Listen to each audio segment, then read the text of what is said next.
The world of 200 million years ago saw some of the strangest animals that had ever lived.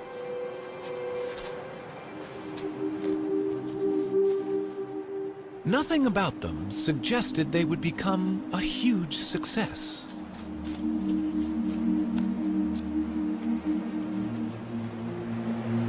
But these turtles were among the first of Earth's great dynasties of reptiles.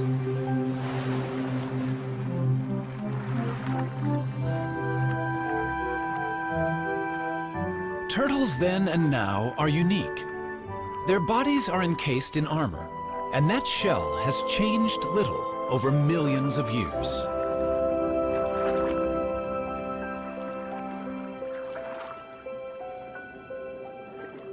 Varying greatly in size, they colonized most of the world. But wherever they live, the basic shape of a turtle's body remains the same. Some land-dwelling turtles, or tortoises, are quite small. Others have become famous as giants. Some long-necked types are at home in and out of fresh water. They and these shorter-necked turtles are known as terrapins.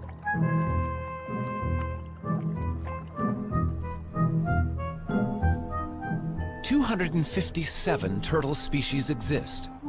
They live in every environment, from the driest of deserts to the coldest extremes.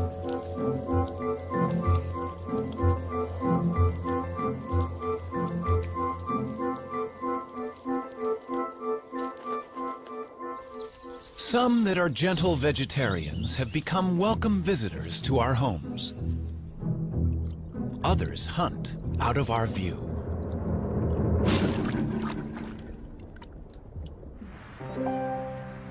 Older than the birds, all turtles may owe their success to their simple design. But what future is there for turtles living life in a shell?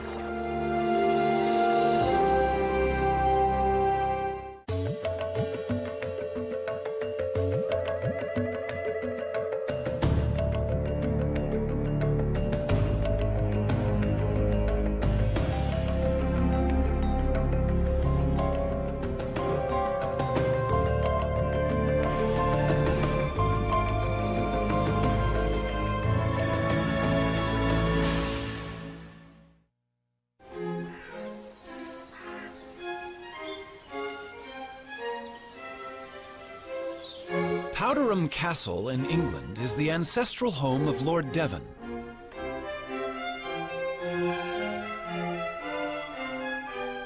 It's also the home of Timothy, a rather venerable tortoise. To the present lord, Timothy is the oldest member of the family.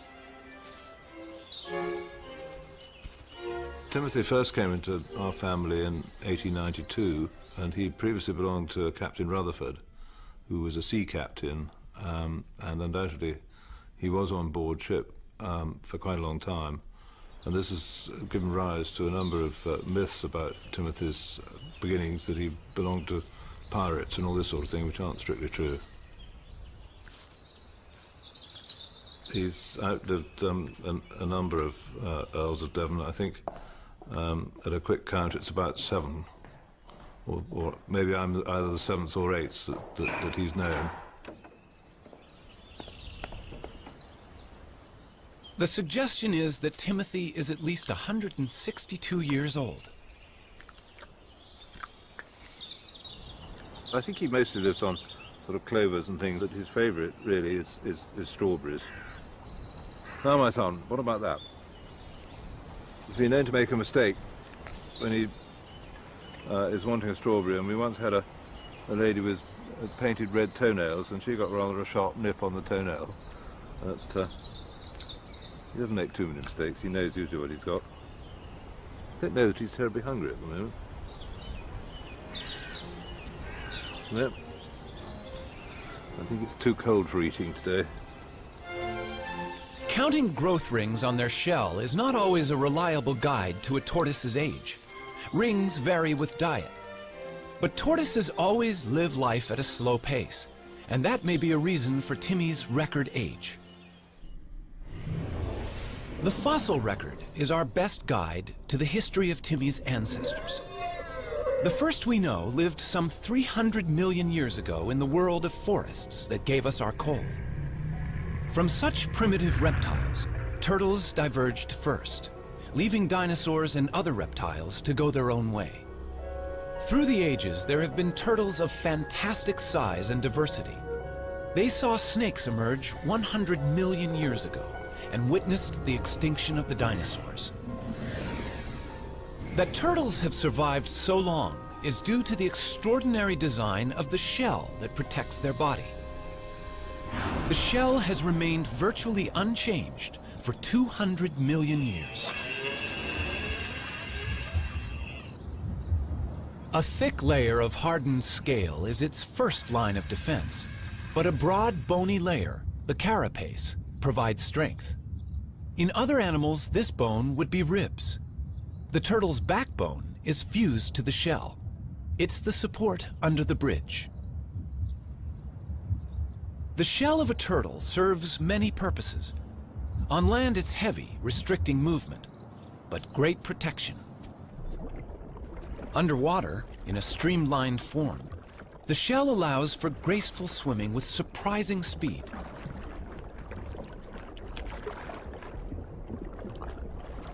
Power is provided by huge front flippers.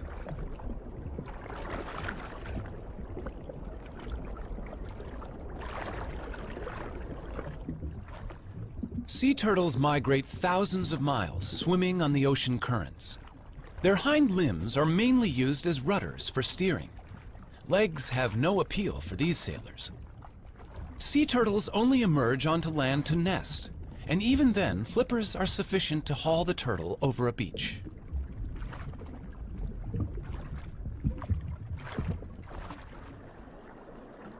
Freshwater turtles, or terrapins, do have legs, with webbed toes to propel their streamlined shell. When feeding on the bottom of a lake or river, legs are more useful than flippers. And terrapins also climb out of the water, so their legs are essential.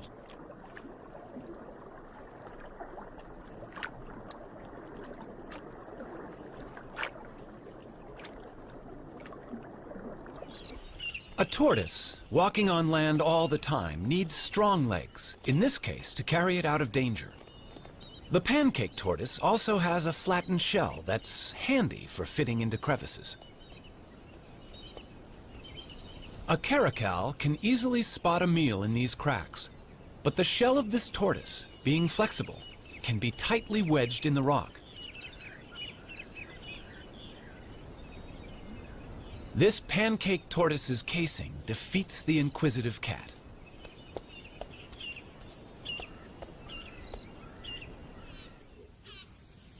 Giant tortoises, and this one on a Galapagos island is among the largest in the world, have no natural predators to hide from, but they need weightlifters' legs to move their enormous shell.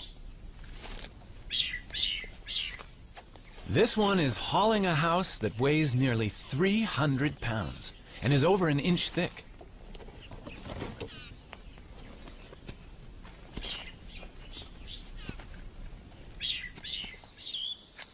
A tiny box turtle leads a far more troubled life in raccoon country, but its domed shell has a cunning device that usually outwits such hunters.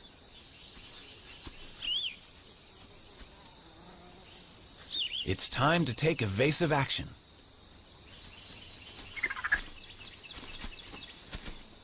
The shell is hinged. The drawbridge comes up, and all of the turtle, head, limbs, and tail, is safe inside its castle.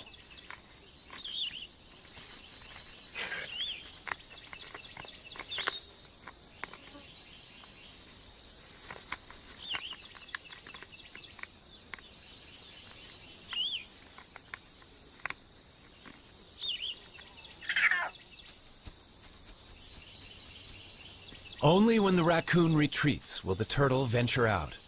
That hinge on the lower shell saved its life.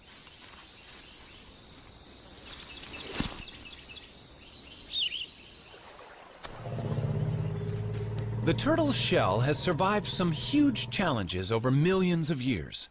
But sometimes, no matter how good the design, the odds can be against it.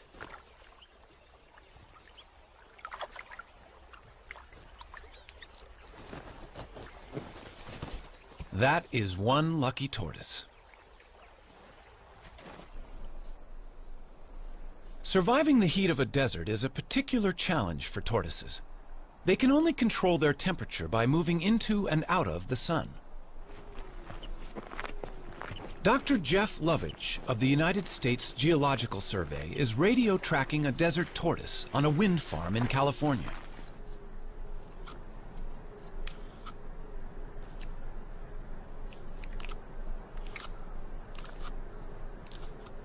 Desert tortoises have recently started to decline, and Jeff wants to find out why. Well, here's one of our females. Hello. Getting a little warm out here, isn't it? It's only 9 o'clock right now, but it's already hot out here. It's probably 95 degrees and it's going to be 115 before the day is over. And she's heading for the burrow off to my right. The tortoise needs the burrow to survive and protect itself from the extremes that are so characteristic of the desert. 115 degrees. 30 degrees more than even this desert tortoise could survive out in the open. Look at her walking into my shadow. Desert tortoises take advantage of every opportunity they can to become cool in the midday sun. At the other end of the thermometer, extremes of cold present their own challenge. Some turtles in Canada can survive freezing temperatures. Called painted sliders, their frozen bodies are not drawing breath, and their hearts are not beating, and yet they are not dead.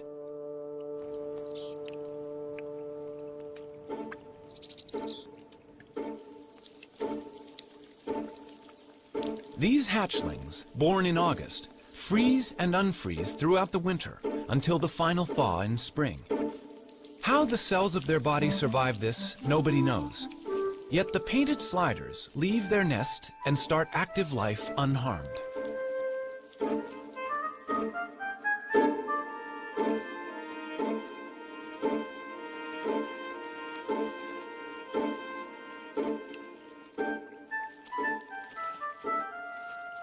Such marvelous abilities to survive were entirely to the turtle family's advantage, until humans appeared on the horizon. In the centuries before refrigeration was invented, it was sailors who took advantage of the turtle's special qualities. Since turtles can survive for several months without food, they could be carried aboard as a supply of fresh meat. Killing turtles for their tasty meat is a very ancient practice. Wham! That's a direct hit. It's painless for the turtle, though, because we use a special kind of harpoon point, just enough of it to penetrate his tough layer of shell. That is now known to be nonsense. Nerve endings by the hundreds fill both shell and bone, but myths die as hard as the turtles. These turtles weigh from 300 to 500 pounds, and their age is estimated at 1 pound to the year. By the start of the 20th century, overexploitation had brought some kinds of turtles to the brink of extinction.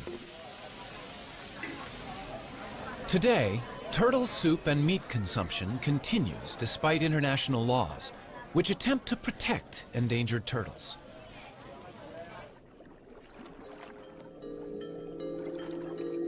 The turtle may well be our defenseless victim, but in the natural world, these successful reptiles have for a long time been quite capable of defending themselves.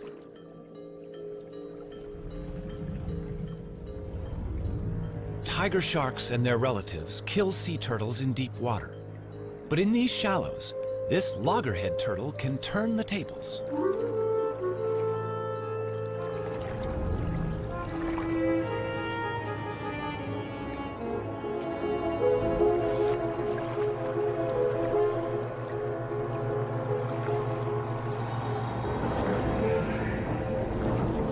The turtle is biting the shark. It has no teeth, but the sharp serrated plates in its strong jaws can inflict serious injury. In shallow water, the shark's movements are restricted, and it has difficulty fighting back. After a breath of air, the valiant turtle can return to feeding. It can give as good as it gets.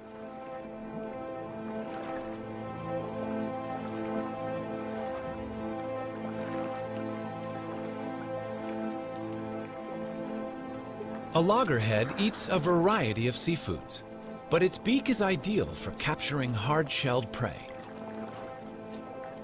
Bad luck for this crab.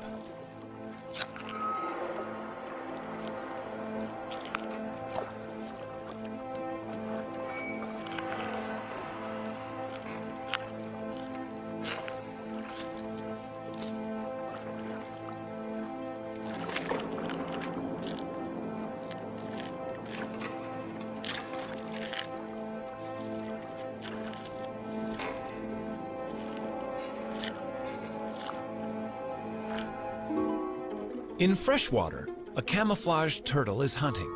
This is a mata-mata. It will blend with the fallen leaves and wait for a fish to come within range. Then, it simply sucks them in.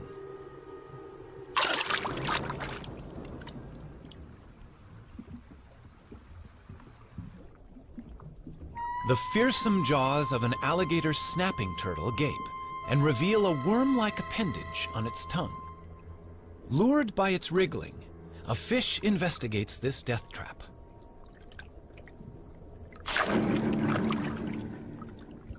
And there are even turtles that hunt together.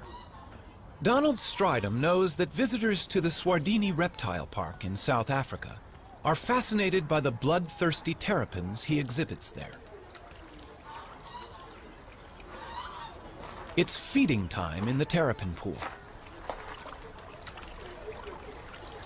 You know, if I had to put my finger into this water, they would eat it. But I'm going to give them something else to eat, their favorite food, a little piece of chicken here. And if I lower that down, they're going to move towards this.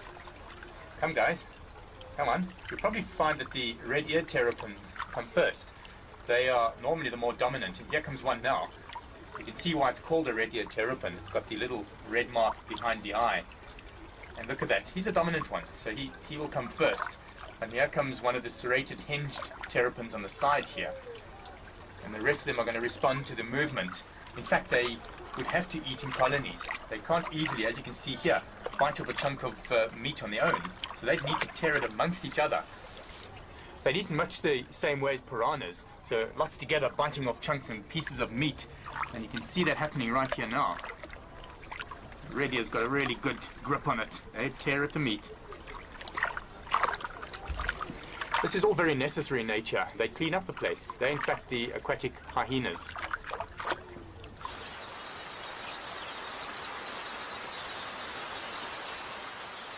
Forget big game watching here. Keep your eyes on these little guys. Eating chicken on a plate in the reptile park is nothing compared with how these terrapins feed in the wild. The predator sizes up its prey, these quelea, which flock in the thousands. One terrapin grabs a bird. The others crowd in to snatch what they can.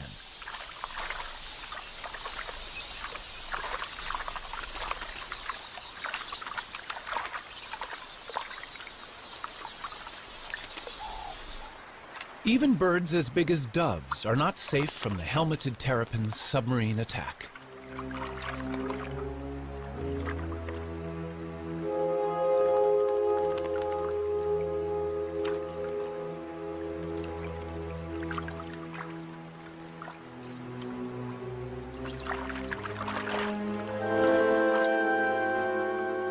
A lone terrapin could overcome the dove, but hungry rivals are on their way.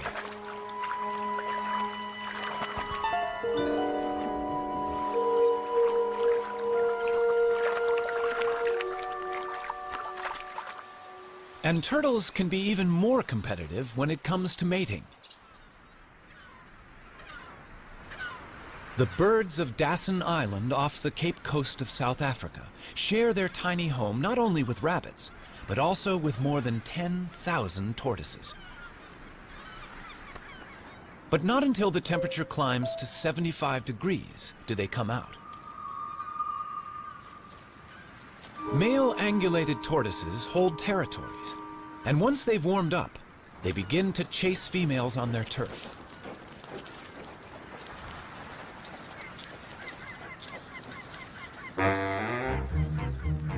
Once he's found one, he won't easily let her go. So far, so good, but he's chased her onto another male's territory, which will upset his plans.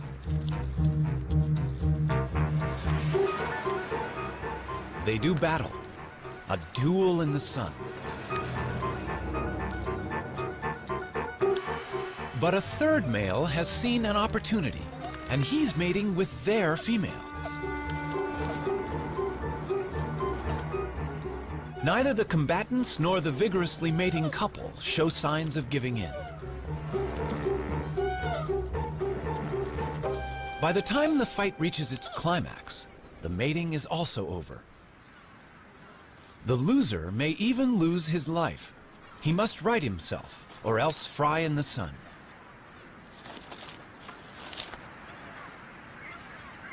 The temperature is rising rapidly. He must get into the shade. But that's hard to find with 10,000 competitors.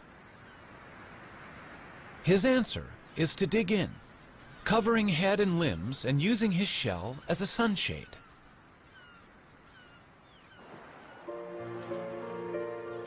In tropical waters, temperatures are much the same all year round. These male green turtles near Borneo will mate whenever a receptive female is available. The males have the long tails. They're all pursuing one female.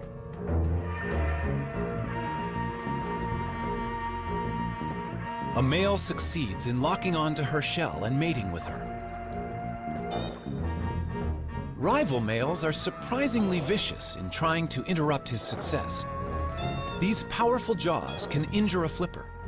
And not only the mated male, but other rivals are also getting bitten.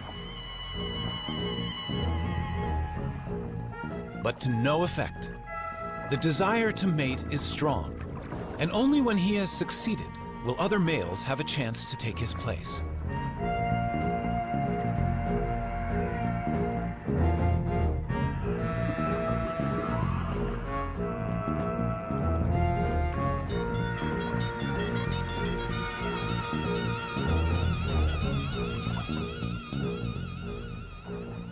In the sea or on land, turtles breed with little problem.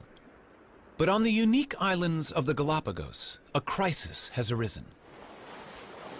At the Charles Darwin Research Station, the fortunes of the famous Galapagos Island tortoises are being carefully monitored. These tortoises are giants, among the largest in the world.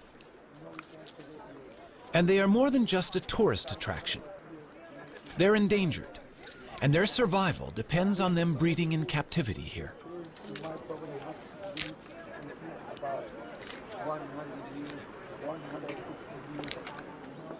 These baby tortoises are the hope for the future. Each island has its very own type of giant tortoise, found nowhere else. And in these pens, babies are being nurtured until they're ready to be taken to their particular island home.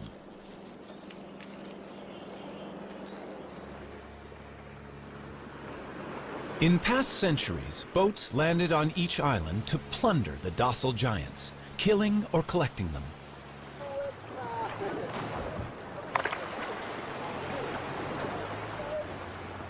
Today's boat is helping to right that wrong, bringing in young tortoises to replace those that were taken.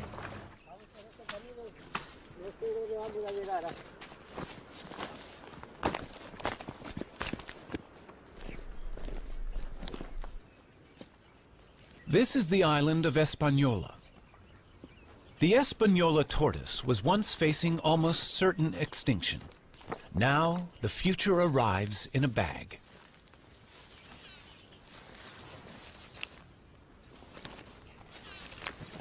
A 1,000 young tortoises have been released like this, all bred from just 15 adults collected in the 1970s.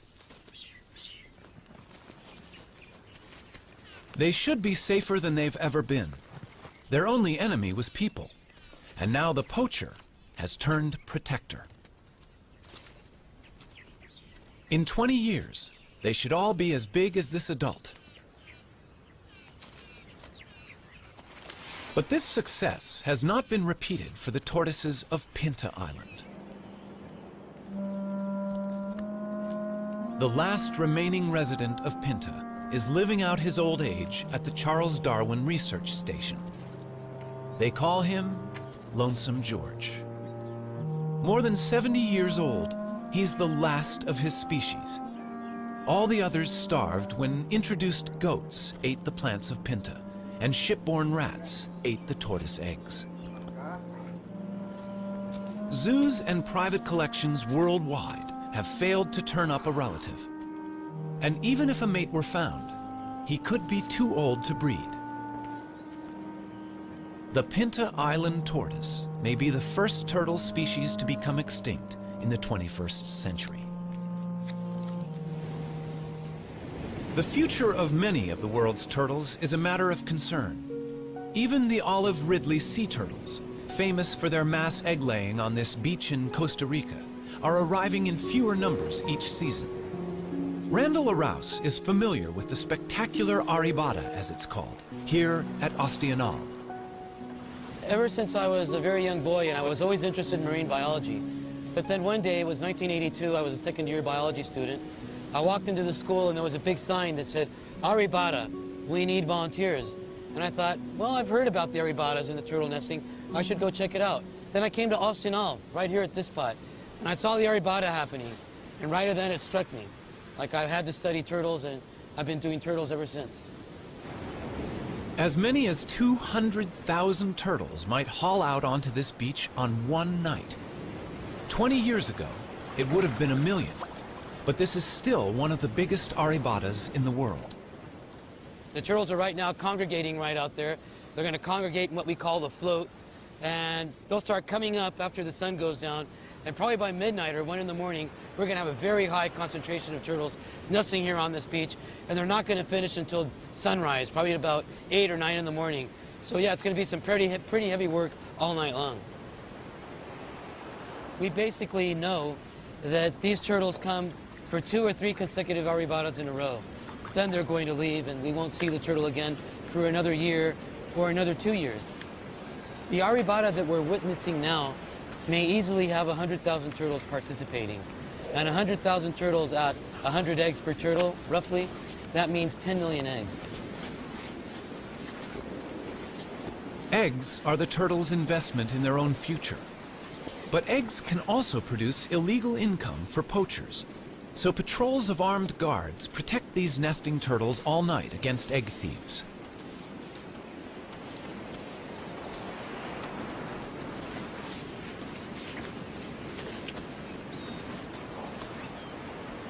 This female may have mated with several males offshore. So each of her 60 to 100 fertilized eggs may have a different genetic composition, which is healthy for the future of olive Ridley turtles. Randall can also inspect the health of an individual while she's laying. She seems to be unaware of him and in a kind of trance. He examines her gently for signs of disease or injury while she's in this curious, semi-conscious state. Just why she enters this trance is not yet known. The studies carried out on this beach indicate that roughly 8% of all the eggs laid on this beach will actually hatch and turn into little turtles. Now, that does not mean that these little turtles will turn into adults. A wild guess is 1 out of 100.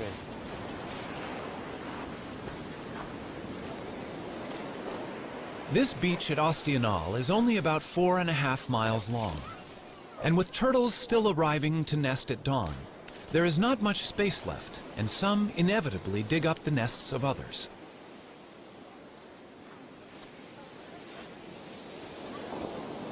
Many eggs get damaged, and the loss is enormous.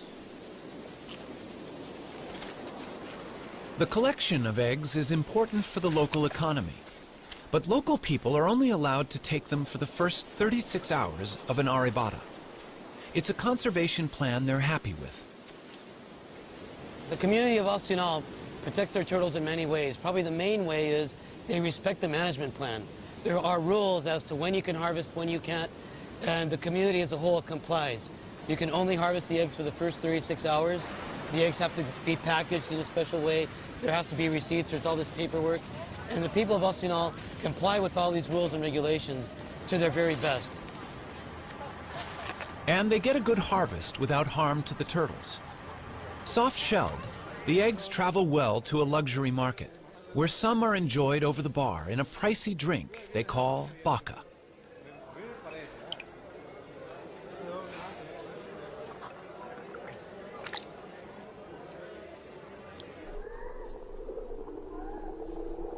Now that more and more people are living where they do, land turtles such as the California desert tortoise face greater problems. This rivalry concerns Jeff Lovich. When you look at what people have done to the desert in the last 100 years, it's amazing that it's survived. I mean, here we have this rugged old touchstone, a place that looks timeless, yet it's changing very rapidly, in a place that was formerly virtually empty of people and now sits in between Phoenix, Las Vegas, and Los Angeles, some of the most highly populated cities in the United States. And we put roads in through the whole desert. We've driven over it in our motorcycles, our trucks, and our off-highway vehicles. We've encouraged the spread of exotic species of plants and animals that are changing the landscape of the desert very rapidly. And the desert tortoise has become the flagship species for conservation in the Mojave Desert. But it has a very uncertain future in terms of how it's going to be able to survive in this onslaught of human population increase. Its charm may be a desert tortoise's worst enemy. People like to have one at home.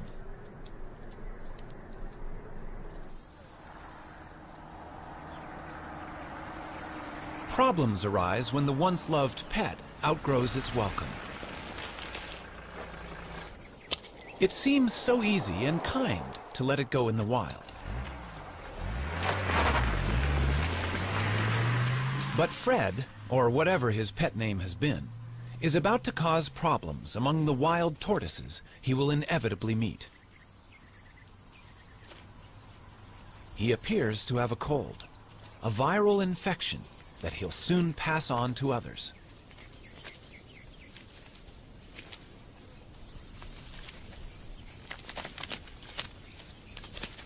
A whole population of desert tortoises may die because one unwanted pet was carelessly released.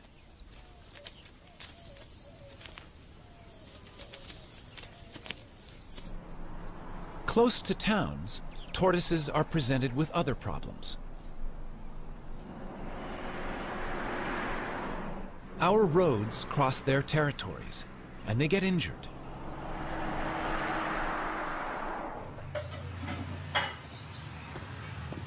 Very injured turtle. Another casualty for the vet. But this one is not from a traffic accident. Hi, what do we have here? Oh, let's have a look. Poor thing. Oh, looks like it's been chewed up by a dog or a coyote or some kind of a predator. Okay, this is just like dead skin, dead scales, so this doesn't hurt. This is just like peeling dead skin off. Fiberglass can be used to repair tortoise bodywork.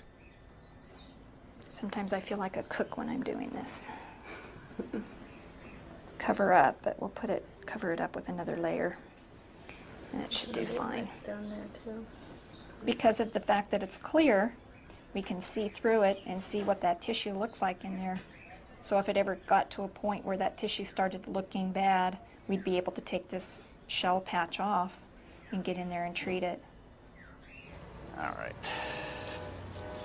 Convalescence for that injured turtle is available here with Dan Touchstone of the San Diego Turtle Society. Turtles are able to survive much more severe injuries than a mammal because of their shell and a much slower constitution. Strawberry? Ah, come on, you want it. He also has orphans in his care, unwanted pets. Morning, Puddles. All are pampered here. How you doing, big guy? Breakfast time for you. Yeah, there you go. Puddles, you were about the size of a walnut when we got you. There you go. I know you're hungry. In Florida, turtles have acquired a special friend, Richard Moretti, who's a bit surprised by his new passion. I moved to the Keys in 1983 and started fishing. Everybody said, oh, you're so great, you came to the Keys to save the animals. No, I came to kill the fish. It just, living in the Keys changes you. You appreciate the environment a little more. Okay. Yeah. She'll be out here by the end of summer. And these are the new babies? Yep. Concerned about sick and injured turtles he encountered in the late 1970s, Richard set up the Florida Turtle Hospital and staffed it with a dedicated veterinary team. Well, she'd have to get a little larger, but yeah, she's swimming okay and she's eating just fine. I filled an old saltwater swimming pool with tarpon and grouper and snapper, and all the children that came to visit said, do you have any turtles? So in 1986, we went to the state of Florida and said, how do we get sea turtles? They said, well, the only way you can have them is to do something for them. And I said, well, what would you like us to do? They said, well, we need a rehabber. And they said, a rehabber, if a turtle gets hit by a boat, we take it to the vet and pay the bill. We buy the food and pay the bill. And when it's ready, we turn it out. I said, well, I can do that. And that was our very modest start of the Sea Turtle Hospital. Guys, eat Watch up. your legs. I got him. There he goes. Okay, that's perfect. Well, before I moved to the Keys, I ran a Volkswagen facility, and Volkswagens would come in broken, and my job was to find the best mechanics and the best parts. Well, this is the same. The turtles come in broken, and my job is to find the best vets and the best meds. It's the same, except now instead of having to give them the bill, I pay the bill, and that even makes it nicer. There you go. God. Thanks, Doc. And I didn't get too wet. This little tumor is the beginning of a virus that affects sea turtles around the world. This disease started 100 years ago. When we first started seeing it 15 years ago in the Keys, turtles would come in with a singular tumor like this. This turtle's evidently just gotten the disease because he's only got a couple of very small tumors, which we'll take off. And once we do, that'll immunize her against the disease. We'll keep her for a year, we'll make sure she doesn't grow anymore, and then we'll let her go. It appears to be a herpes virus, very similar to herpes simplex 1 and 2, and it's affecting turtles worldwide. Right now, all 8 species of turtles have a similar lesion. We haven't been able to get tissue samples to make sure it's the same virus, but we've gotten tissue samples from about half the turtles around the world, and all the ones we've been able to examine are about 95% positive to the same virus. Okay. Some turtles infected with this herpes virus arrive in a much more advanced stage of the disease. The team intends to do everything they can, but this turtle has been greatly weakened by the growths.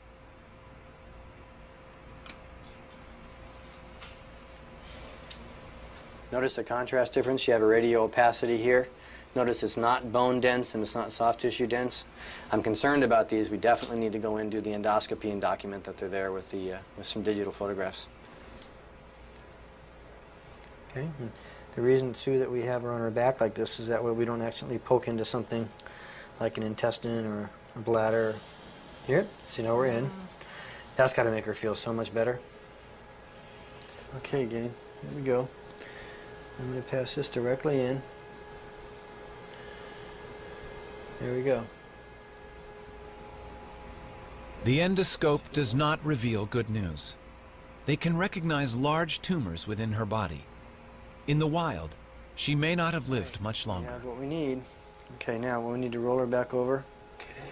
Because I need to put a suture in there. Suture in there? Okay. Well, that's not good news for this baby, unfortunately. Easy. They can do nothing for her except ease her pain and put her to sleep.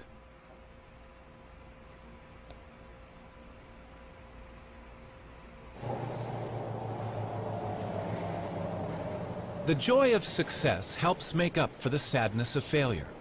And today, 4 rehabilitated turtles are going home. They look like they're ready. Yeah, after never being out of a tank, they're going to enjoy this big tank called an ocean, huh? All right. Have lots of babies, guys. Are you ready for this? You look ready. You're beating me up already? You got your jewelry? Yes. Okay. You can go. Moments like this reassure Richard Moretti that their work is worthwhile. All right, Guy. Shall we send them in pairs? All right, sounds good to me. All right, they're roommates. They've been roommates. Okay, there they go. Ready? Usually when you see wildlife being worked on, it's usually on a picnic table with a buck knife. Well, we've built a state-of-the-art facility to give these animals the care they really need. Those little turtles that were just released, when they came in, they had been trapped in roots when they were born, and they struggled to get out, and they were cut all the way to the bones, all over their body from struggling with those roots. It took us 2 years to get them ready, and you saw those were nice, healthy turtles. And the feeling, taking a wild animal that's going to live a lot longer than I will, back out into the ocean and turning it loose for future generations, well, you can see, goosebumps. It's great. Nothing feels better than being able to put something back for the future.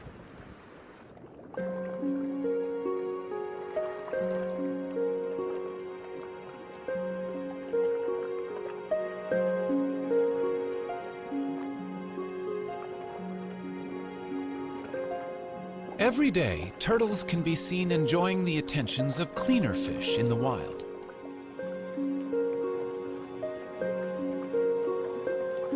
The fish feed on algae, and in doing so, clean the turtle's shell. It's a partnership that's millions of years old.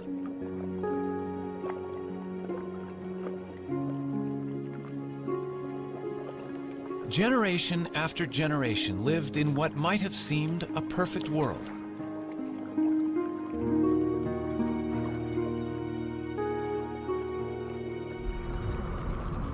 But change is sweeping through the ocean.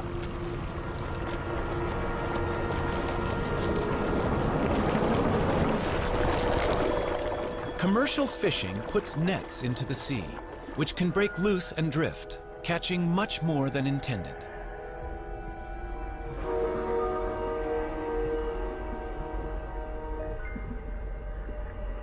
These death traps can also snare and drown frightened turtles. Helplessly bound, they cannot swim to the surface to breathe. Shrimp nets have also taken a toll on turtles. Scientist John Mitchell. In the late 1970s and early 1980s in the southeast region of the United States, we estimated that approximately 40,000 sea turtles were killed incidental to shrimp trawling.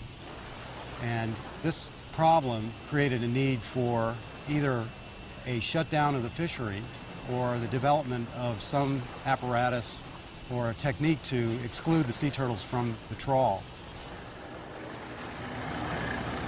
What they developed was TED, a turtle exclusion device. It's tested inside the trawl net of a working fishing boat.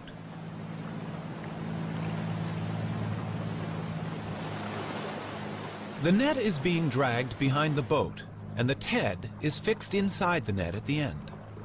The idea is that a turtle in the net hits the device, is pushed up the ramp, and escapes through the top of the net. Only a live turtle can test it.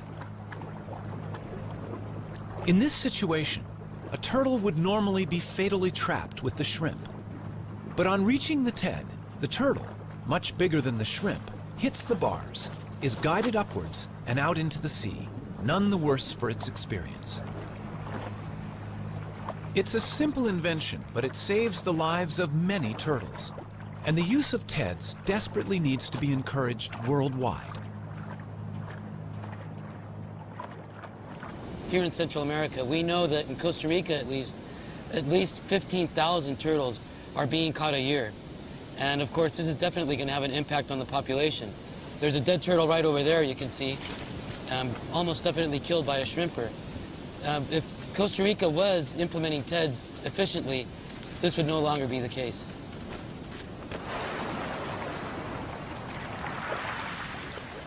In the sands of this beach at Ostional, the olive ridley turtles have been developing for some 60 days.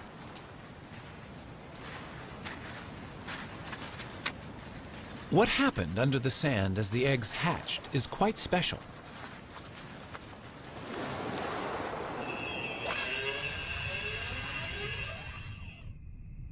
The eggs at the bottom of the nest hatch first. The hatchlings climb to the top of the chamber, and down below, sand fills the space they left. As more hatch, the floor is gradually lifted to just below the surface, and the hatchlings emerge together.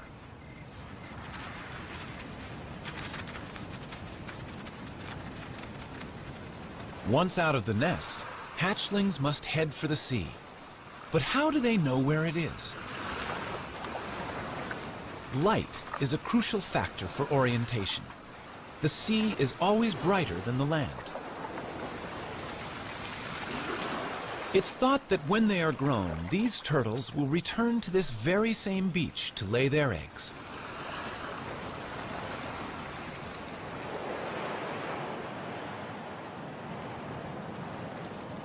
Turtles also hatch in daylight. Most race directly for the ocean, but they can now be seen by predators. Theirs is a lonely and dangerous journey.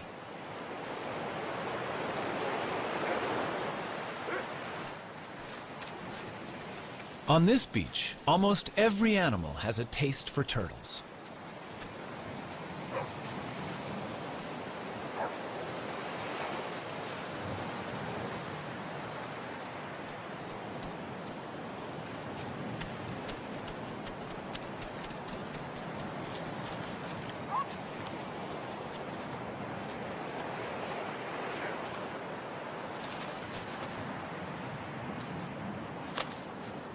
But predators, such as this black vulture, don't always get to eat their fill.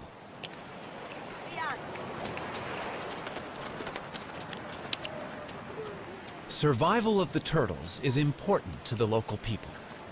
When the turtles are hatching, the women all organize and they go to the beach. They shoo the predators away to make sure that the little turtles can make it into the water. They try to make sure that all these little turtles make it to the water safely, because of course it's to their best interest to make sure that these little turtles make it to the water. They eventually turn into adults and come back and participate in an arribada 10 years down the road. Although some 10,000 hatchlings will survive to become adult turtles, remember 10 million eggs were laid in these sands.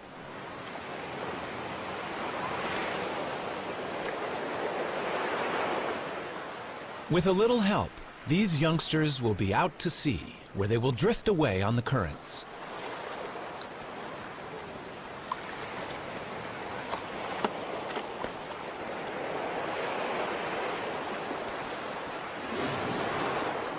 No one knows where they go. Perhaps they hide from ocean predators among floating seaweed, where they can safely feed and grow. But it will be 15 to 20 years before they return to these waters.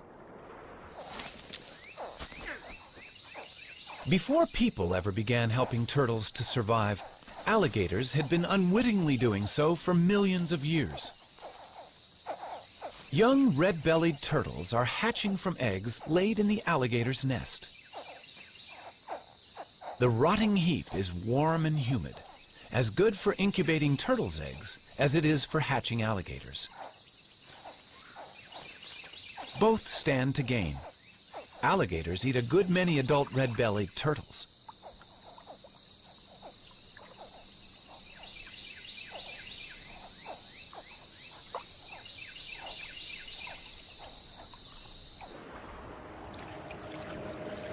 For 200 million years, turtles, with their curious bodies encased in their remarkable shells, have endured all manner of change around them. Today's world is unlike that of long ago.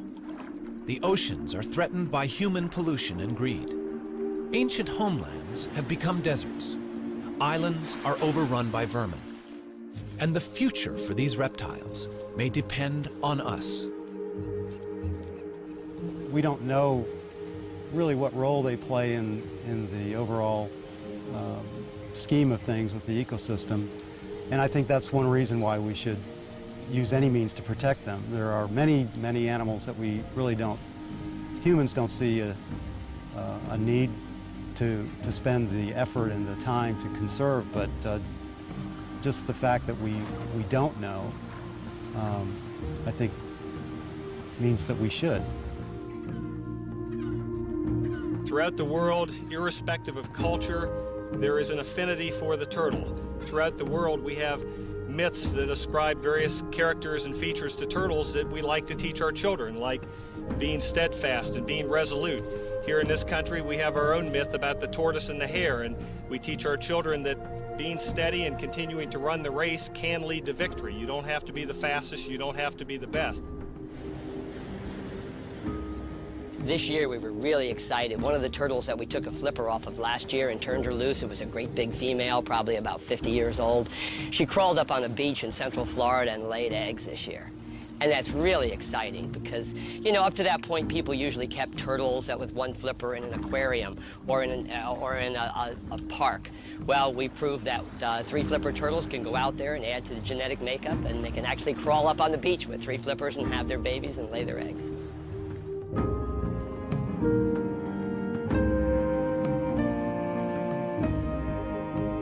They're 200 million years old. Those are living fossils that we put back in the ocean. And hopefully with a lot of help from our friends that help us work on turtles, we'll see them into the next millennium. But it makes you feel really good. You know, we use so much of our assets and our environment up. It's so nice to put something back for the future.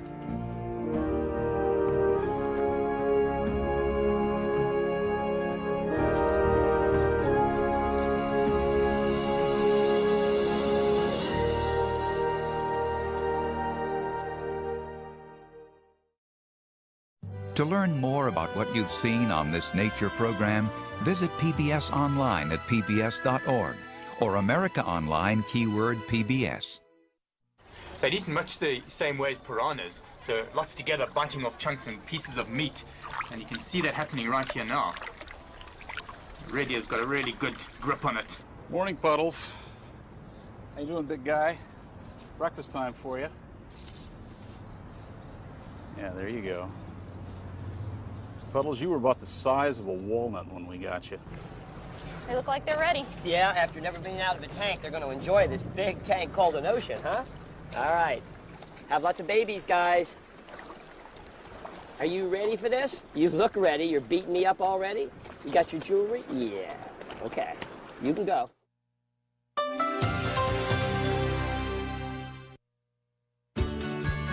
We are PBS.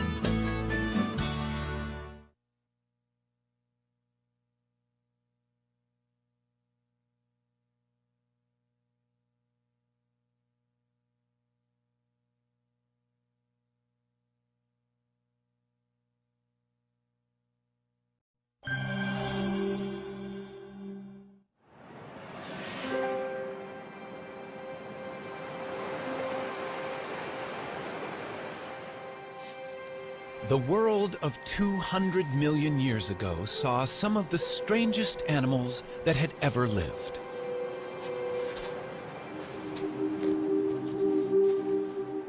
Nothing about them suggested they would become a huge success.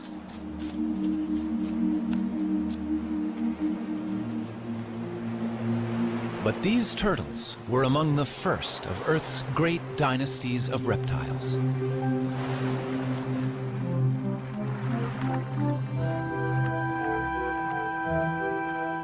Turtles then and now are unique. Their bodies are encased in armor, and that shell has changed little over millions of years.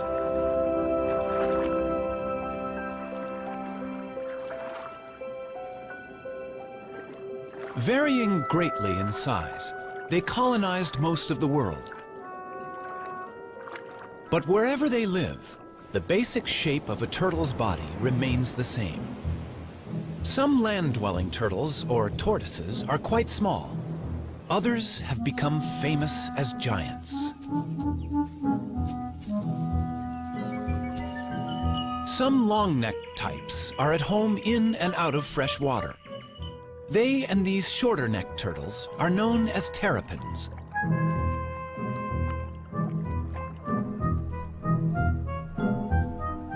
"257 turtle species exist.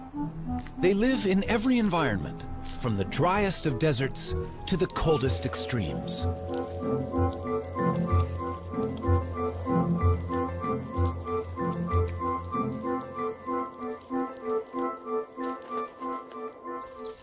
Some that are gentle vegetarians have become welcome visitors to our homes. Others hunt out of our view.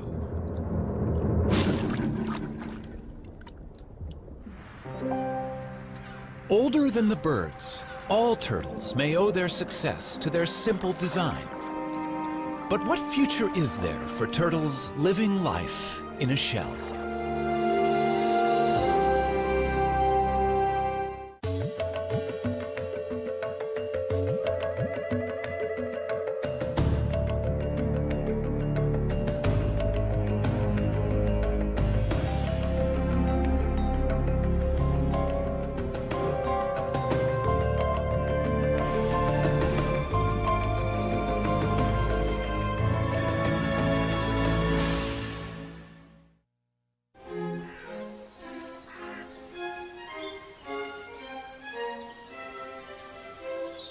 Powderham Castle in England is the ancestral home of Lord Devon.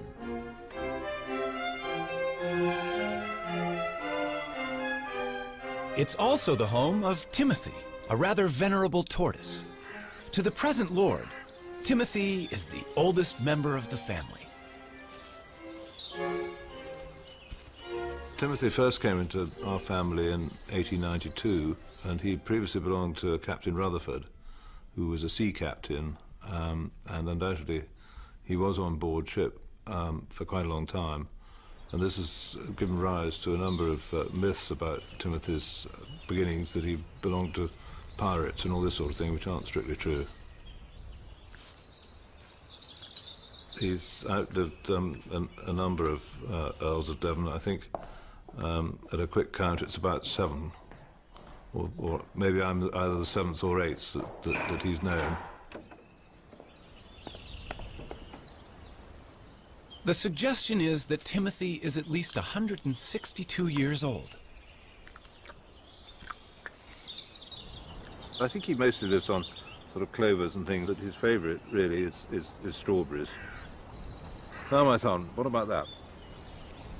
He's been known to make a mistake when he is wanting a strawberry, and we once had a lady with painted red toenails, and she got rather a sharp nip on the toenail. But he doesn't make too many mistakes. He knows usually what he's got. I don't know that he's terribly hungry at the moment. No. I think it's too cold for eating today. Counting growth rings on their shell is not always a reliable guide to a tortoise's age. Rings vary with diet. But tortoises always live life at a slow pace, and that may be a reason for Timmy's record age. The fossil record is our best guide to the history of Timmy's ancestors.